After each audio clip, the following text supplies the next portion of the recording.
Good morning. Good morning. Welcome and welcome back to Bookeemonsters. My name is PK. It is Thursday, Wednesday, Thursday. Thursday, August the 29th. We are here to look at the new releases that are being set free this week. I'm apparently very confused. I've been up for an hour though. I shouldn't be. Welcome back. We have announcements. I do have sprints tonight at 6 p.m. Mountain Time, 8 p.m. Eastern. They go for 2.5 hours. I do them 3 times a week, every Tuesday and Thursday evening and Saturday afternoons. Hope you had a good night. Oh, I have a tickle in my nose. Good morning, Cajun. How's your days off going?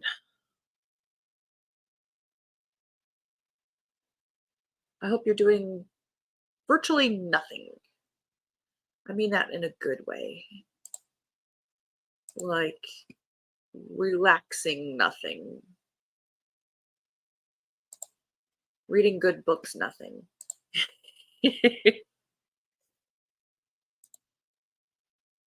Arta. So yes, we are here to look at fantasy and science fiction because it's Thursday. Every day of the week we look at a different genre. And today there are a few.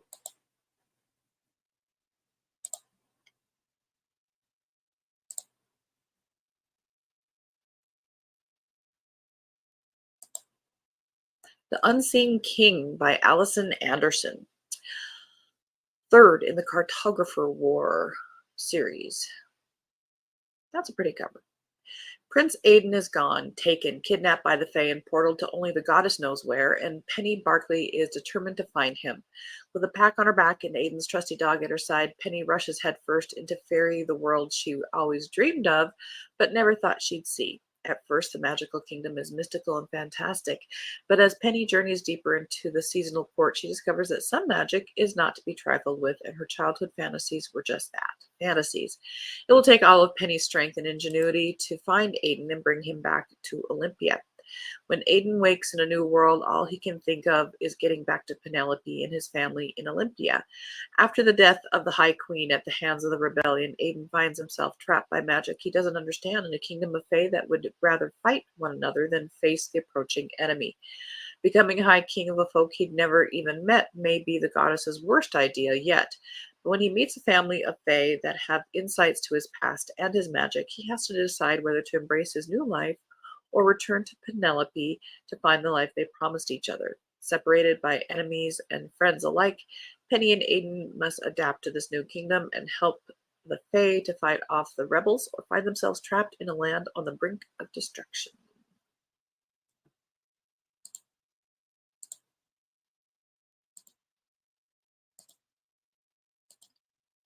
It's lovely. I read and watched some videos and just enjoyed. Oh, fantastic. Good morning, Anita. How you doing? Hi, Mary. Hi, Cajun, Mary, and everyone. Cajun, everyone.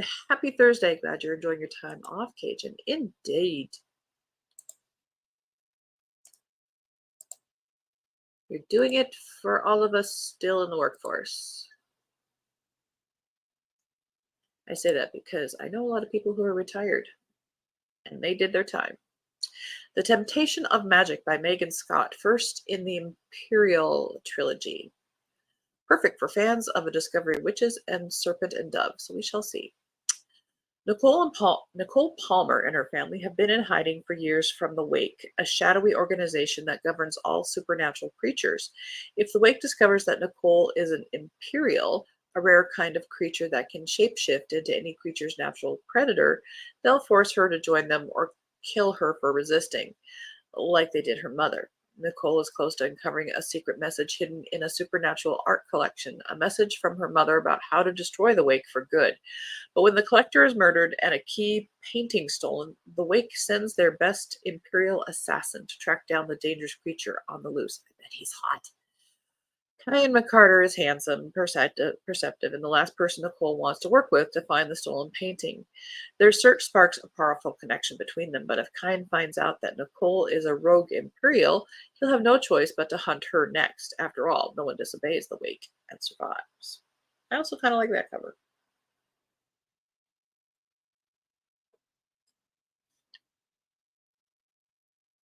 Where are we going? We're going here.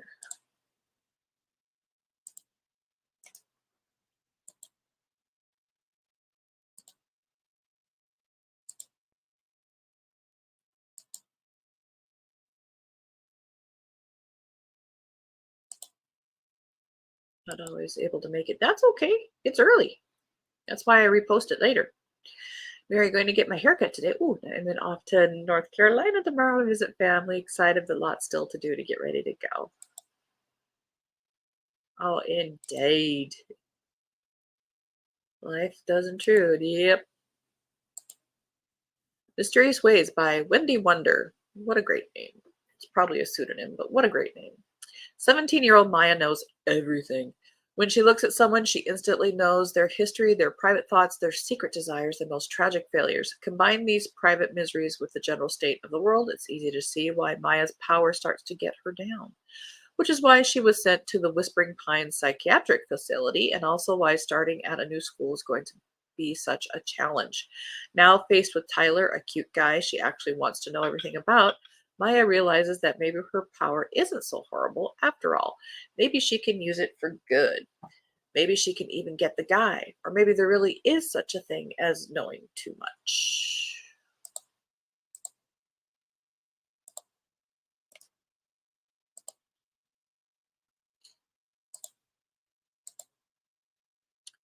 Hellbound, third in the Jinx McGee series by D.B. Cedars.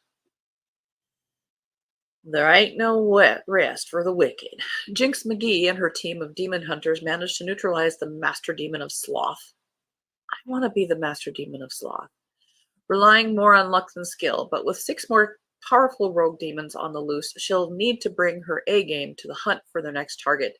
The master of gluttony and excess is elusive, clever, and has a knack for anticipating the team's every move. There's likely a mole in their organization, and everyone's a suspect. As if that weren't enough, her unreliable celestial ally has a lead on her missing deadbeat dad that Jinx can't pass up. He holds the key to the whole demonic endgame, and Jinx has a score to settle. Daddy issues and demon hunting? It will take cunning, strategy, skill, and a boatload of tequila to get Jinx out of this jam. It's like the author didn't even bother to make up names. Okay, you're the bad guy of sloth.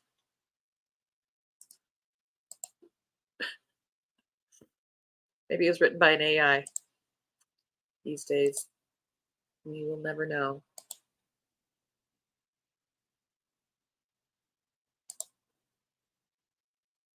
Stay safe and enjoy your visit.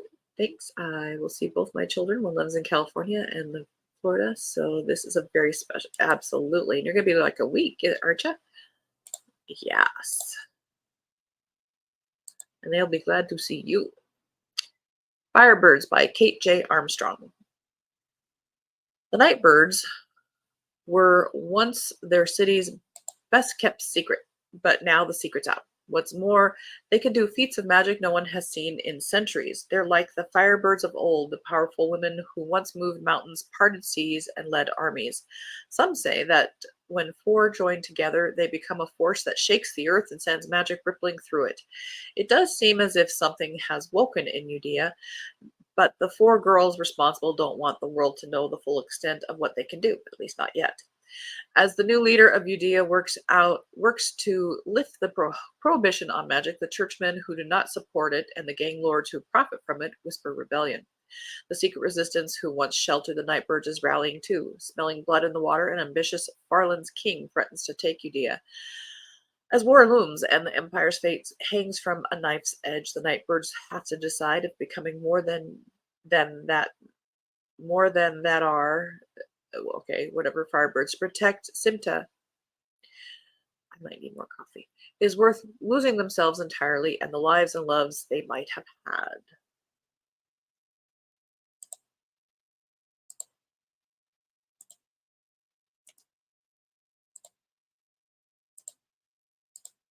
The Ghost Cat by Alex Howard. Early morning 1902 at 77 Marchmont Crescent.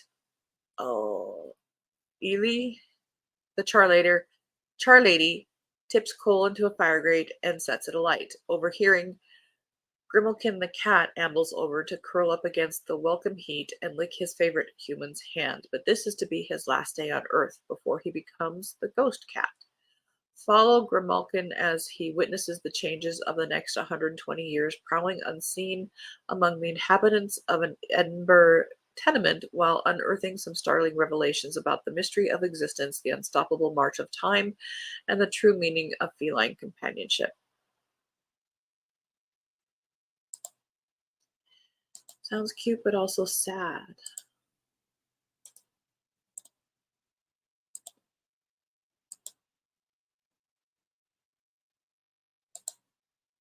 Sometimes you don't want sad. It hit 100 here in Virginia yesterday. Yuck. It's supposed to be cooler today. Cooler, 93. We'll have to break out the sweaters. Indeed. My gosh. August is going out with a sizzle. Sizzle.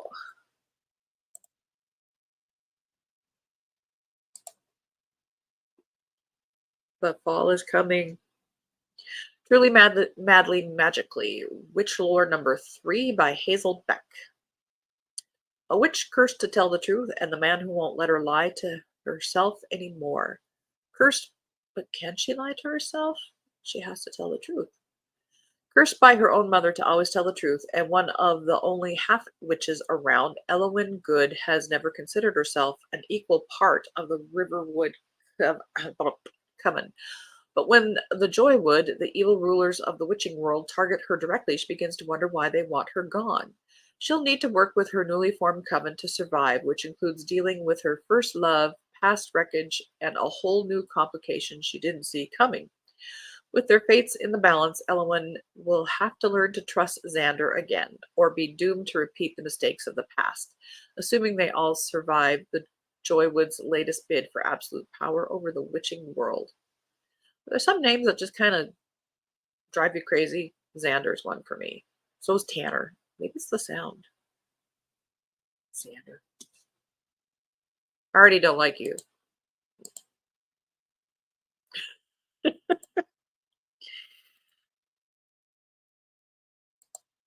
Hooray for fall, my favorite time of year. Me too. Do you know they have pumpkin spice Cheerios? There's pumpkin spice everything. You know, if they just took the word pumpkin out, I didn't put, like pumpkin in it. Not all of it does have pumpkin in it, but still. The Enchanted Lives of Celeste Artois by Ryan Brodin. This is a fantasy debut. Once Celeste Artois had dreams of being an artist, but when the creative elite of Paris dashed those plans, she turned her talents to forgery and cons.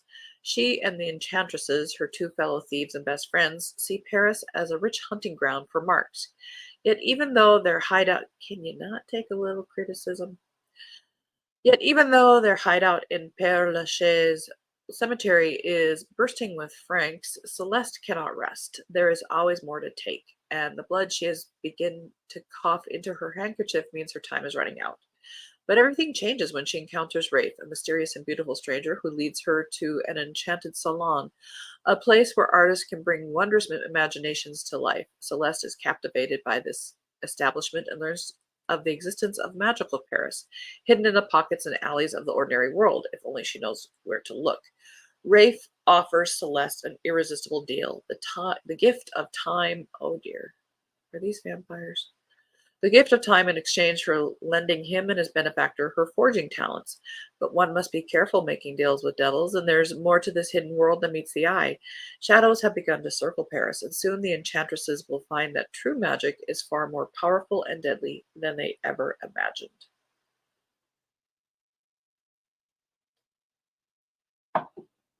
Does it say vampires and I missed it?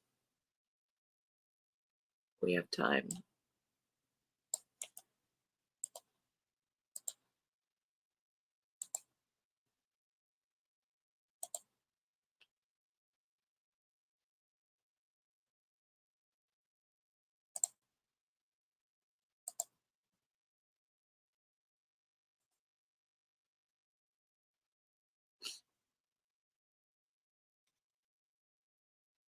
Yeah, it doesn't say.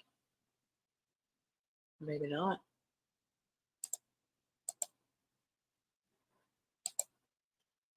We'll give it the benefit of the doubt.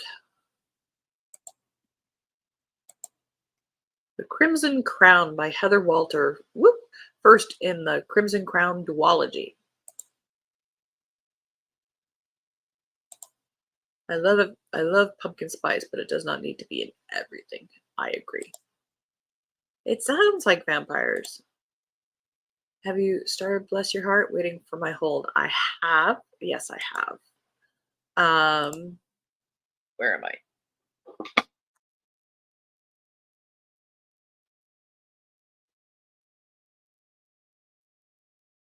Again, it's not necessarily my cup of tea, so bear that in mind. I'm at 22%, which is page 67. I think people will like it if this is your thing, for sure. Um,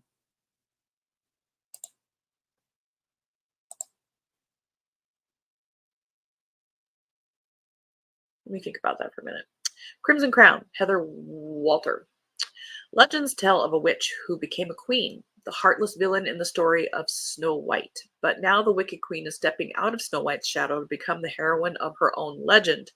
Her real once upon a time begins when she is just Aelith, a young witch who lives in the forest with her coven. The witches practice their magic in secret, hiding from the White King and his brutal war against witchcraft.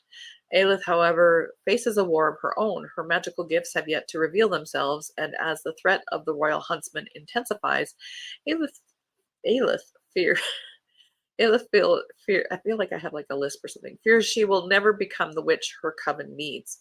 To prove herself, Aelith sets out on a perilous quest that sends her to the White Palace, a decadent world of drama and deceit.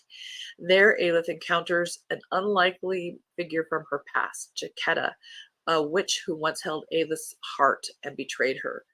As events at the palace escalate, Aelith finds herself caught in the web of the White King, whose dark charisma is as dangerous as the sinister force that seems to be haunting the palace, and perhaps even Aelith herself. With the threat of discovery looming, Aelith and Jaquetta must set aside the wounds of their past and work together to survive.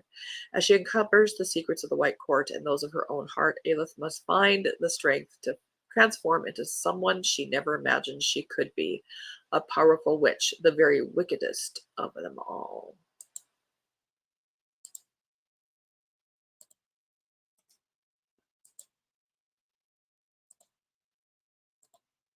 Practical Rules for Cursed Witches by Kayla Cotting. Magic is in Delilah B's blood. Her absentee father is the world's most famous curse breaker, while all the women in her family are fated to never find true love. So when Delilah sets out to complete her magical calling and gain her full powers as a witch, she has the perfect task in mind, breaking the Bee family curse. But Delilah's calling is hijacked by Kieran Pelumbra, the spoiled son of the most powerful family in the country, and breaking his curse suddenly becomes her official assignment. Every generation, a pair of Pelumbra twins is doomed, with one twin draining the other of their life and magic. Kieran grows weaker while his sister Briar becomes something monstrous. As Delilah and the twins set out on their quest, they quickly realize that breaking the Pelumbra curse isn't going to be simple. For one thing, the rest of the Pelumbra family doesn't actually want their curse broken, and they've sent hunters after the trio to ensure they fail. For another, something about Briar gets under Delilah's skin, distracting her and making her want to kiss the perpetually grumpy look off her face. But with time running out for the twins and Delilah's own true love curse getting in the way, they may not stand a chance of finding their happily ever after.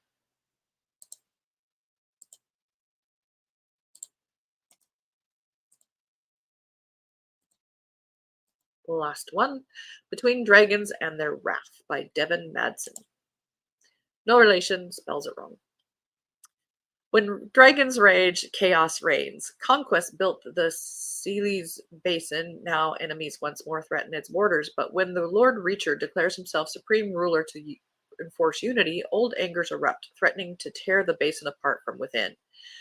Tesha, a glassblower's apprentice with a talent for poison work, becomes a false tribute bride as part of desperate political plot. In the Reacher's court, she is perfectly placed to sabotage him, but her heart has other plans.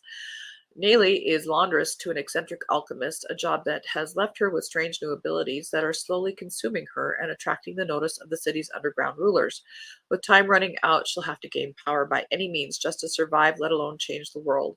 And in the desolate Shield Mountains, sharpshooting dragon rider Ashadi protects the basin from the monsters of the sands beyond. But when an impossible shot pierces his dragon's glass scales, he becomes the hunted one. As chaos sweeps across the land, Tesha, Nayli, and Ashadi must fight to survive political enemies, long buried secrets, and the monsters both within and without.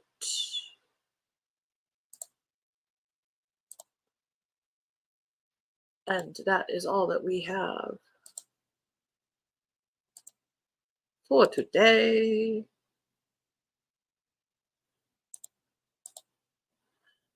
I think I should like it southern, sassy, just a little bitey too, I guess. Yes. Not many no sci-fis. Seems like it's all fantasy. Indeed. But, you know, it's a huge thing right now, so I guess I can't complain. But yeah, I'm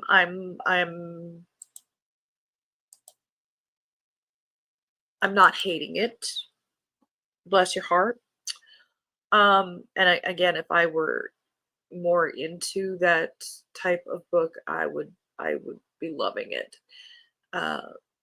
The violence, as in attacking, is not too overwhelming.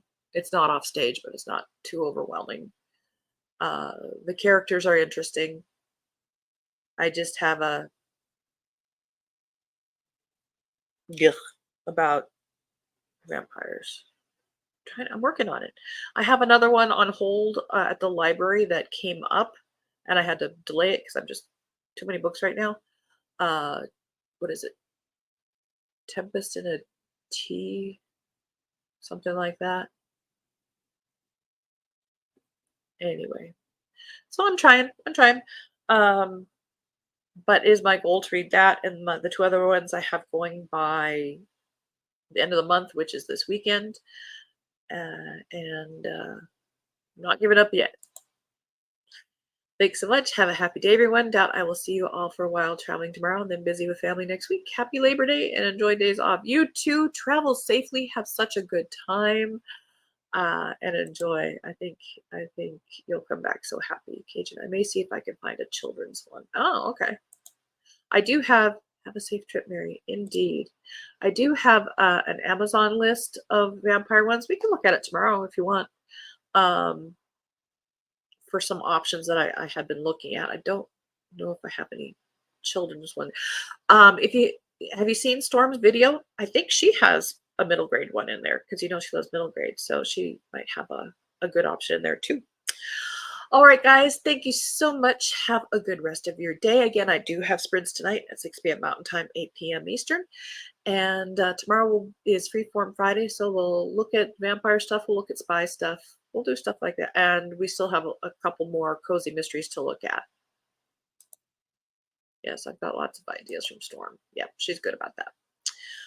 All right, and remember, don't be a bookworm, be a bookie monster. Nom nom nom. Have a good day and God bless.